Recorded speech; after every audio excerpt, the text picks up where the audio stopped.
Good afternoon, folks. Thank you very much for joining us. Welcome to the Scottish Games Network semi-regular feature on interesting companies in Scotland doing fascinating things with video games. This afternoon, we are talking to Michael Zaman, who is the head of Realtime with Axis, and Traci Tufte, who is the executive producer. So thank you very much for joining us, guys. Thanks for having us. Yeah. And yeah, Michael, again, set design is absolutely. Is this real or is this a virtual backdrop, or are you kind of rocking the real items on the wall behind you? Rocking the real Lego items on the wall. I'm hoping they don't fall down at some point. Watch my hours of work disappear. But yeah, all real, all awesome. And a good conversation starter, apparently. Well, thus far, you are winning the best dressed set for any of the videos that we've recorded over the last few lockdowns. So, guys, tell us a little bit more about Axis. They've been around and about for a long, long time. We know that they're one of the largest animation studios in the country, not just in Scotland, but the whole of the UK. So, who are they? What do they do? As you mentioned, we've been around for quite a while, over 20 years now, believe it or not. And yeah, we very much our history has specialized in game trailers. So one of our most notable pieces of work was the original Dead Island trailer with the characters going backwards in time. So that really kind of put Axis. Well, yeah, it was a lot of fun. Classic. It truly is. It won a bunch of awards and kind of put Axis on the global map, which was really exciting. And so yeah, that's one of our, kind of most famous pieces, but we worked on a ton of different games. And also we dabble a little bit in kind of film and television. So it's all about storytelling for Axis, whether that's an announcement trailer or a launch trailer for a video game or a long format animated series, or even, we're doing our first feature just now. Storytelling is really at the core of what we do. And very much games is where it all started for us and is a huge part of the business still. Yeah, I don't think you can say you dabble in film and television. You guys did an episode or a couple of episodes of the Netflix animated series Love, Death and Robots, I believe. Yeah, we did Helping Hand in the first volume, and most recently The Tall Grass that just came out a couple weeks ago for volume 2. Excellent. So if you've got Netflix, go and check it out, guys. And so we're here this afternoon to talk about something a little bit new, a little bit different, and it's something called real-time animation. And I will be absolutely honest and say that I have no idea what it means, but it involves game engines. So can you guys fill us in a little bit? What the hell?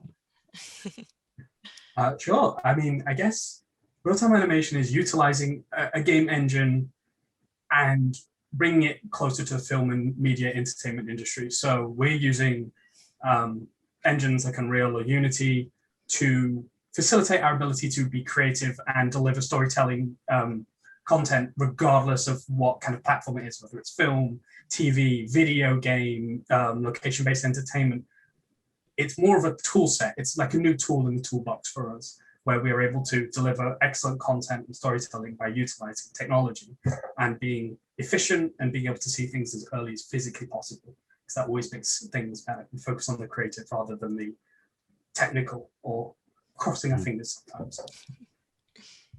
Okay, so how does it differ from I don't want to say traditional CGI because that sounds bonkers, but how does it differ from the sort of the computer animation that people will be familiar with? Sure. I guess the main thing is that we're able to see everything in context and interact with everything essentially. Traditional CG, we animate in something like Maya or 3ds Max or Motion Builder. It's all kind of gray, or sometimes it's flat textures, and then we kind of send it off to render, and we kind of wait to see what the result is, and there's sometimes crazy render times and everything else. Whereas real time, we can interact with that content live. So animation, we can modify it on the fly. We can change our lighting on the fly.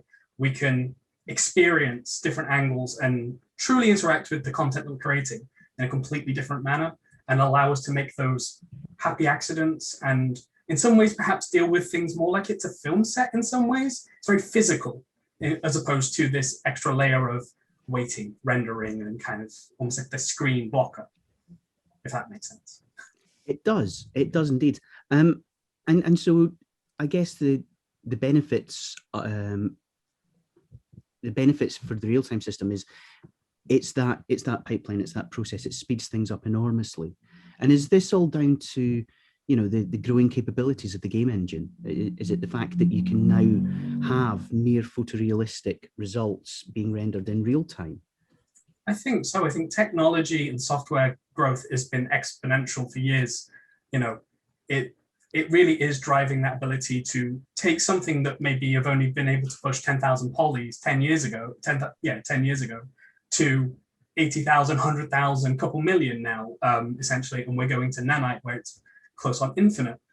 Those things are allowing us to deliver content at a much higher quality and still have the beauty that is interactivity. And that's really where it shines, is our ability to truly interact and see what we're making and have that opportunity to see things perhaps in context as well. And sometimes it just removes those barriers and it allows people to be creative. I think that's kind of its magic, is allowing creative to just be creative, and the technicalities, are taken over by the game engine itself and kind of in the way under the hood to a certain degree. And so is it the case that the developers, Unity, Epic, and so on, are now starting to build pipeline editing and pipeline tools into the engine specifically for the screen sector? Yeah, absolutely. I mean, you know, we've seen a definite shift in the kind of updates to UE4 and Unity over the past couple of years that are certainly geared more towards this entertainment industry rather than just games. They still do games incredibly well, and that is still their main platform. But some of the plugins, some of the additions, they are 100% geared to virtual production, or TV, or for film, or potentially even location-based entertainment. These things, they're not necessarily needed for games. They are 100% geared to creatives to utilize it as a brand new tool set, essentially. And yeah, have a good fun playing around with it. I think is part of the fun as well. And so where are we seeing this being used? And you know, would you be able to tell? I mean, sure. Is it in kind of mainstream animated features? Is it within video game cinematics? Where would you see this kind of work being done? You'll see it all over the place, to be honest with you, and in many facets. You know, it's not just final picture. It's not just a little bit of animation. It is all over the entertainment industry in areas that you wouldn't expect. I guess one of the most prominent ones, or perhaps one of the more interesting ones, is there's a scene inside of Rogue One, which is rendered in real time, or rather, there's a character, K2SO. I think she's a she, I can't remember. She's a robot. That's actually rendered inside of Unreal rather than using their traditional renderer. And I would probably guess 99.9% of people would have never noticed that frame was completely different to everything that's in the film. So that was kind of one of the huge leaps where it's like somebody snuck it in to a film. But it's used all over the place. You know, virtual production has been around for quite a while. You know, the Third Floor are doing incredible things. They prevised most of Game of Thrones live in Unity and in Unreal. Mandalorian is kind of the more recent technology where we are replacing green screens and all those kind of nasty integration issues with true LED walls that are driven by real-time technology, so that we can reflect real light, we can dynamically light characters and give them things to potentially interact with as well.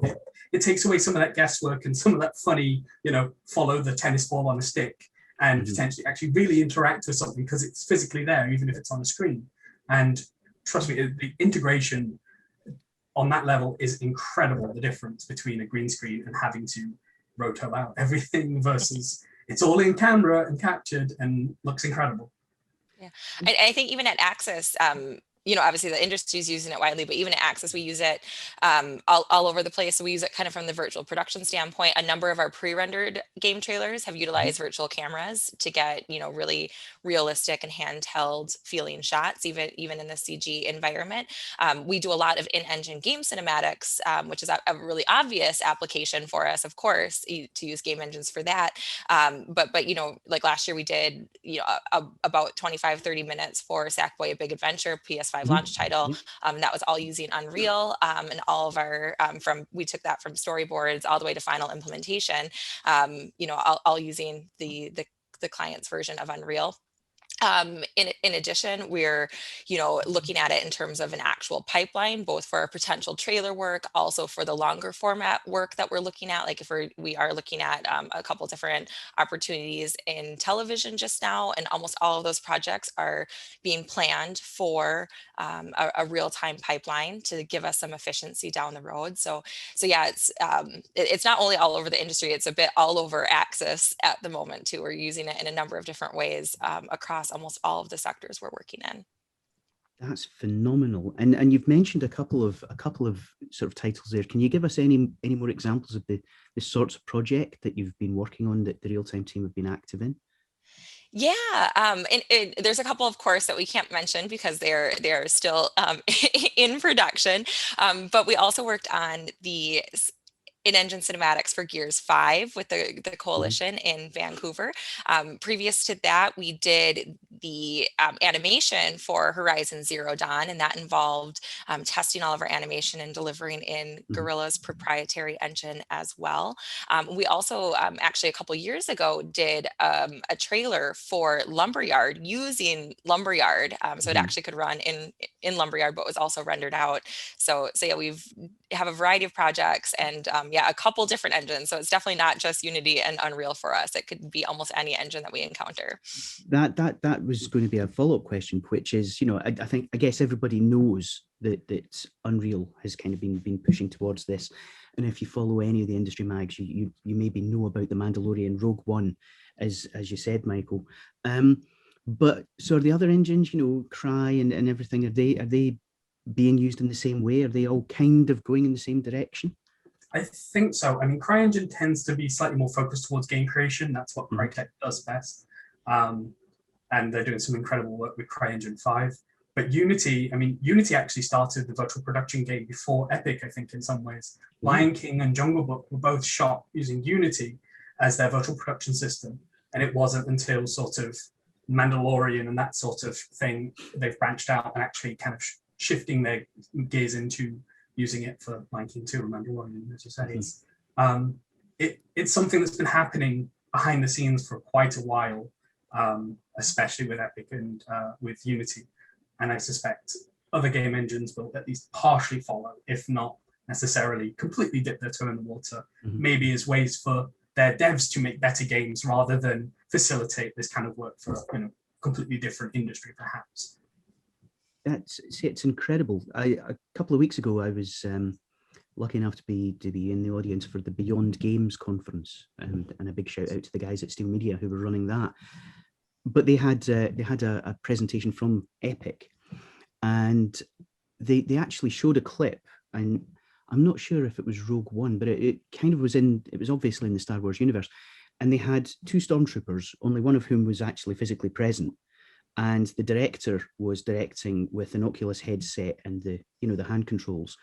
And so the stormtrooper was reacting to a projected stormtrooper on the LED screen, which was actually him, but had been captured before.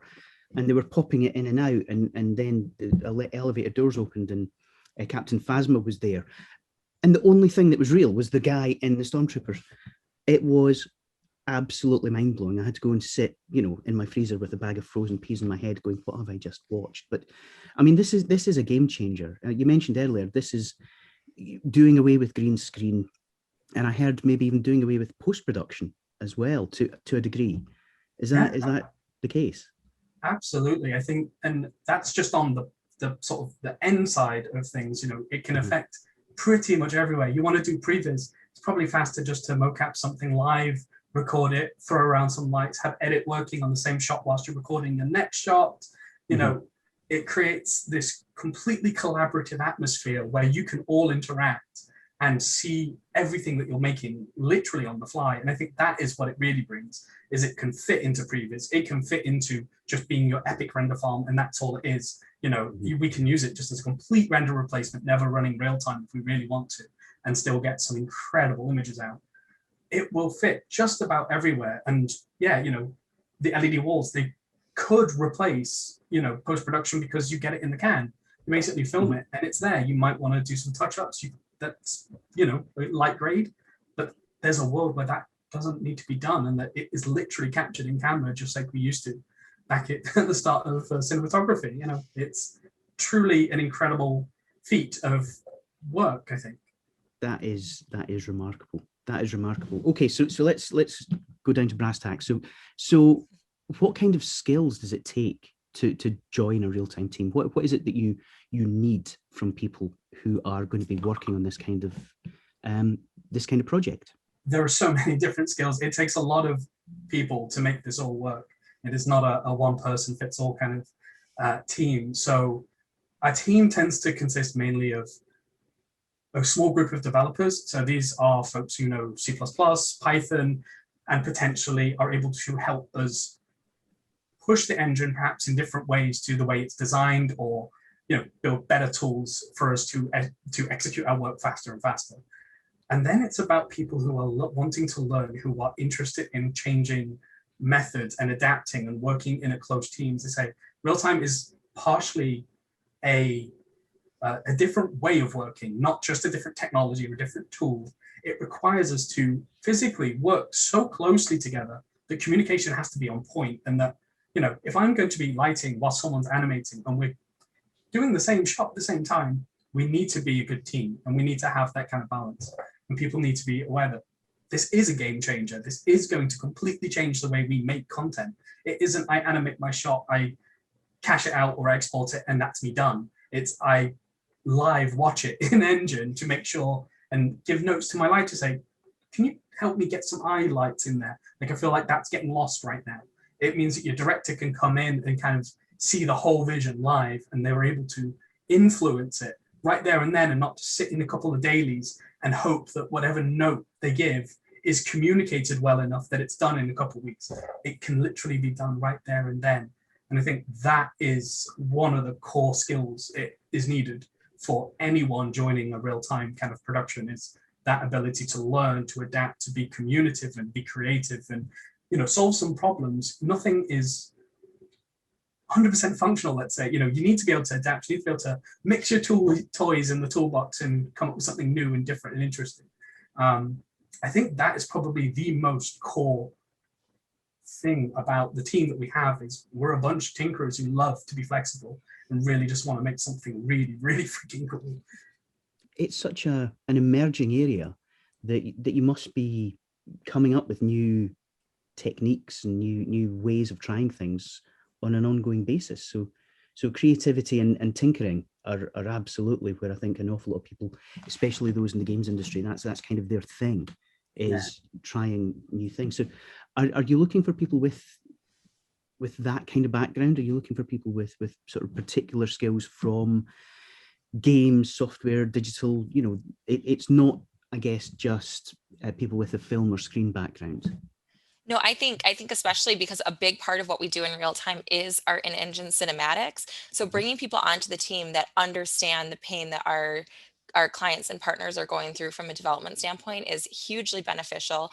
How we produce a piece of CGI animation that's going to be rendered out is completely different to how you actually have to produce, on a live video game environment. So yeah, having people that kind of understand that context, understand that, priorities can shift, quite quickly. And as Michael said, things might not be complete. We might just have to muck in and get things done to deliver our work. So I think that, understanding our clients from that perspective and being able to steer our pipeline to be adaptable to work with that type of environment is definitely hugely beneficial. So yeah, but actually I think at Axis we have people from all sorts of different backgrounds. I actually don't even come from CG or anything like that myself. So, definitely everybody's welcome. But yeah, I think having that entrepreneurial spirit is one of the biggest things that you can add in kind of the real-time environment. That's fantastic, guys. Thank you. And kind of what sort of roles are open? What should people be keeping an eye open for, especially from Axis? What kind of positions are you going to be looking for in the near future? So I think right now we're focusing on development. So a lot of all kinds of walks of development, whether it's you're a lead or a senior or even a junior wanting to kind of get your foot in the door. We'd love to hear from you. Same with technical artists, again, being a tinkerer, having to come up with these things on the fly, understanding how to make something awesome and maybe figure out how to do it in a way that it was never supposed to, would be incredible. But other than that, we still would love to hear from anyone who thinks that they've got something to offer. You know, we always need lighters, effects artists. We need animators who are interested in potentially pushing this way forward. I see this as the future of access, game cinematics, real-time rendering, virtual production. This is all going to affect everything we do, not just the game cinematics world. And I think everyone has an opportunity right now to be a part of that. And I think that's perhaps something that Access offers quite a lot of, is if you're interested, it's very rare somebody will tell you, you can't do that. Like, I came in as a lead character artist, and now I'm the head of a real-time department. I've been a CG suit, and I kind of tinker as part of my daily job. I mean, that's pretty awesome. And I didn't ask for permission. It kind of just fell in. There was an opportunity. I kind of started doing some stuff. And I think that's great. You know, people coming in have the opportunity to affect Access in multiple levels, whether it's creative, or if it's direction, or if it's strategy. If you can offer something, everyone will want to hear it here. And I think that's probably the best atmosphere you can ever have, is a bunch of people supporting you when you say, I would like to try this.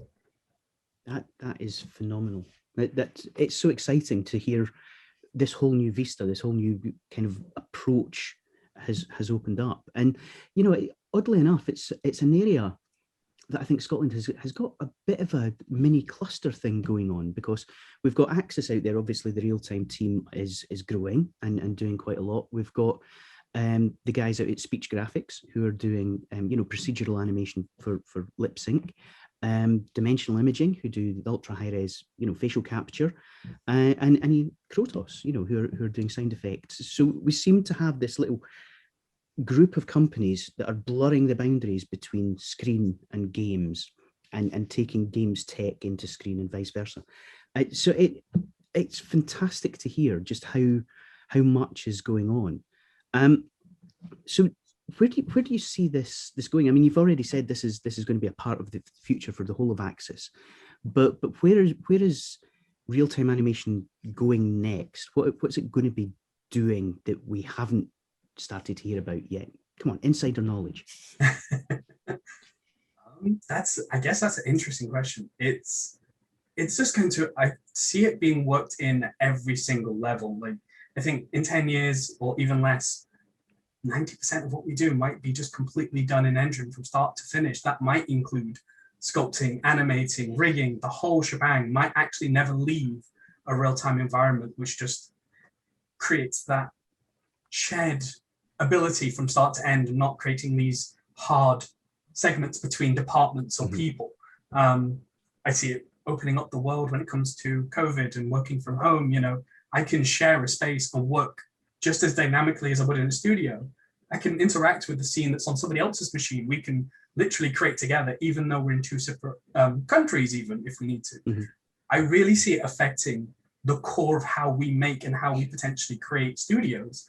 We're not necessarily locked down to a place anymore. I think it is that kind of change. I think there's a physical change to an entire industry, and it could be everything is made in there, or part of it is made in there and it comes out, or you use it for 75%, use it for previs, use it for edit, you use it for animation, lighting, and then maybe you want to render it still out at the end with something like USD, and getting something incredibly beautiful rendered from, you know, an offline renderer, but you've still utilized the creativity that, you know, that we get from being super flexible and able to interact with that content. I completely agree, Michael. I think, you know, what me and Michael have certainly talked about a lot, and a lot of us internally at Access is, you know, right now we do kind of define it as the real-time team, and we talk about, you know, developing these pipeline tools. And I think that line is only going to get blurred and, you know, more and more, you know, transparent as time goes on. Like, I think at one point it's just going to be the team, you know, because this is where things are going, and whether it's end to end for, you know, every project we do, or as Michael said, you know, bits here and there, it really will change. I think the animation industry as a whole, you know, as we've had the disruption in the games industry already. And I think perhaps it also blurs the boundary between what is an animation studio and a game studio. I think that is probably the direction some game studios might go. And, you know, we've been hearing rumblings, you know, Dark Horse Comics have spun up their own studio. And I think Netflix just announced that they're starting a game studio. We saw a little bit of it with Bandersnatch. I think there's a world where media and games are no longer two separate entities, and there is something in the middle. And we've had stuff that's tried to do that before, but I think we're going on a whole new level with the tech that that is available with Netflix, with Stadia, with so many other things. I think we're not talking about blurred creation of content. I think we're blurring the lines between the content itself. For me, there's no doubt the future is converged, and it's just going to be the question of, does the output have any kind of interaction with the viewer, or what kind of interaction? Is it going to be passively consumed content? Are you going to be able to choose your own adventure? But when the means of production are shared so widely, then it just becomes a choice for the content creator, whether they're making it as a video game, as a movie, as a series, that kind of thing. So it's going to be a fascinating place. The games industry has never really stood still, but it just seems that evolution is accelerating all the time. And I, for one, welcome the fact that it's going to be converged, because the more that we can do, the more we can learn from each other. I think the more creative we can become. Absolutely.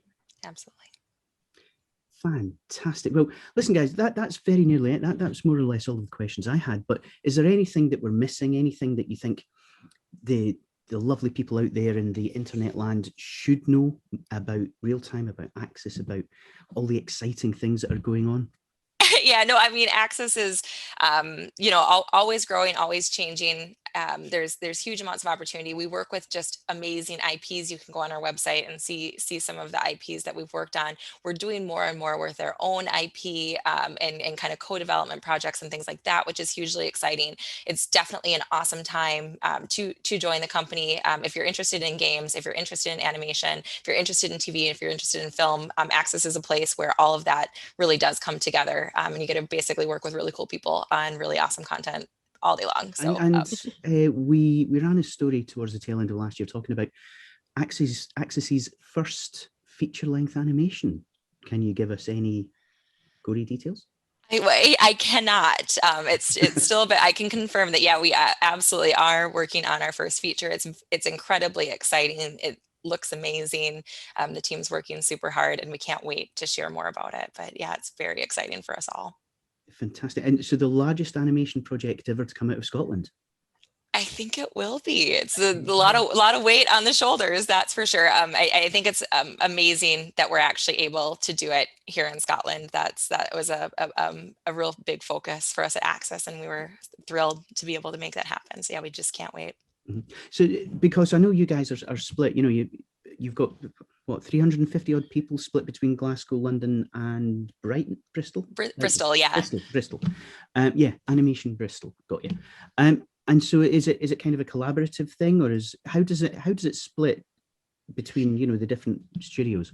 Well, honestly, at this point, it really just happens to be more geography based. In general, our Bristol team works on a lot of VFX projects. So like, recently, they worked on a Discovery of Witches and did a ton of, set replacement for Victorian London. So typically the Bristol team kind of airs towards kind of more traditional VFX shot production, but actually that team is driving forward on a game trailer that's going to come out a bit later this year, for a really iconic IP. So, the lines are definitely blurring. It's very much, where is the best place for a project to sit? And yeah, it's very collaborative across all of our studios. I mean, what can I say? It's so exciting to hear everything that's going on. It's so exciting to hear that we have such cutting edge technology and it's being used in such a wide variety of ways. So I'm thrilled to have spoken to you. Thank you so much. It's hugely appreciated. And yeah, you'll be hearing more from us. Please keep us in mind when you have anything to announce, because I suspect there's going to be a really receptive audience and a lot of people out there across the whole of the game sector who are going to be interested in finding out more about what you guys are up to. So Traci, Michael, thank you again for your time. We really appreciate it, and hopefully we'll speak again in the near future. Thank you so much, Brian. Awesome. Yeah, thank you so much, Brian.